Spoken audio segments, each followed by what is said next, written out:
मित्रों नमस्कार, मैं हूं करण, अध्यक्ष राष्ट्र धारक दल।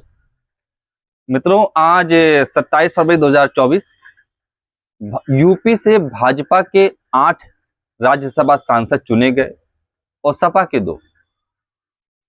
8वें राज्यसभा सांसद को चुनवाने के लिए भाजपा ने सपा के 7 विधायकों की सेंधमारी करी, या स्पष्ट शब्दों में कहें उनको खरीद लिया। इस प्रकार से उनका 8वां राज्यसभा सांसद तय हो गया। ये तो खैर समझ में आता है। बस सबसे दिलचस्प घटना हिमाचल प्रदेश की हुई। हिमाचल प्रदेश में कांग्रेस की सरकार है, सिंह साहब की। 40 विधायक उनके पास और भाजपा के पास 25 विधायक। स्पष्ट तौर पे हिमाचल प्रदेश में कांग्रेस सरकार का ही राज्यसभा सांसद बनना था, क्योंकि 34 वोट चाहिए थे राज्यसभा सांसद बनने के लिए, और उसमें भी भाजपा का बन गया, क्योंकि भाजपा ने 6 विधायक कांग्रेस के खरीद लिए और 3 निर्दलीय थे, उनको तो आसानी से खरीद लिया। इसलिए 34 वोट का भाजपा को मिले और 34 वोट मिले कांग्रेस को। इस प्रकार से दोनों को बराबर वोट मिल गए। अब जब यहां तक फिक्स हो गया था तो आगे भी फिक्स हो जाना था। फिर टास्क हुआ लॉटरी सिस्टम से भाजपा और कांग्रेस, क्योंकि दोनों के विधायक दोनों को वोट बराबर मिले, इसलिए दोनों में टास्क हुआ। तो जब वहां तक मैच फिक्स था तो यहां भी हो जाना था। तो भाजपा का ही सांसद आसानी से राज्यसभा सांसद बन गया। इस प्रकार आसानी से हर्ष महाराज राज्यसभा सांसद हिमाचल प्रदेश से बन गए और सिंह साहब की सरकार उधम में आ गई, क्योंकि जब उनके विधायक अब बिक चुके हैं तो समर्थन भी उनका हट ही जाना है।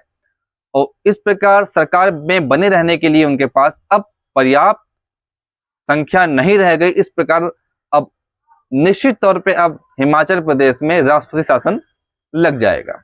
अच्छा, हिमाचल में लगभग सरकार ठीक चल रही थी, उनकी कार्य प्रणाली भी लगभग ठीक ठाक थी, कोई ऐसे उनपे आपत्तिजनक कोई उनपे उंगलियां नहीं उठ रही थी। फिर भी उनकी सरकार गिराई जा रही है और वहां पे राष्ट्रपति शासन लगाने की तैयारी की जा रही है।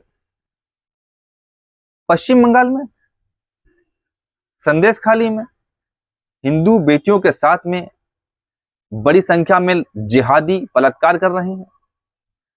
पिछले 8 वर्षों में लगातार वहां पे अनेक हिंसाएं हुई हैं और हिंदुओं के खिलाफ ही हुई हैं। अनेक हिंदुओं का नरसंहार हुआ है। बेहद गंभीर अपराध वहां पर हुए हैं, वो भी हिंदुओं के विरुद्ध और एक विशेष समुदाय के द्वारा करवाए गए हैं। बेहद खराब लाइन ऑर्डर, बेहद खराब लाइन ऑर्डर। पूरे देश में एक नया कश्मीर के तौर पे पश्चिम बंगाल उभर रहा है। वो भी ये सब तब हो रहा है जब केंद्र में भाजपा सरकार है और फुल मेजोरिटी में है, चाहे तो कोई भी बड़ा एक्शन वो ले सकती है। वहां पे नहीं, हिमाचल प्रदेश में राष्ट्रपति शासन, पश्चिम बंगाल में नहीं लगेगा। राष्ट्र धारक दल इस प्रकार की घटिया राजनीति का बेहद विरोध करता है, भंसक विरोध करता है। सनातन विरोधी राजनीति का राष्ट्र धारक दल विरोध करता है और हिंदू समाज के लोगों से आग्रह करता है, कृपया आप लोग जागें, अपने हितों को समझें, अपने भविष्य की चिंता स्वयं करें।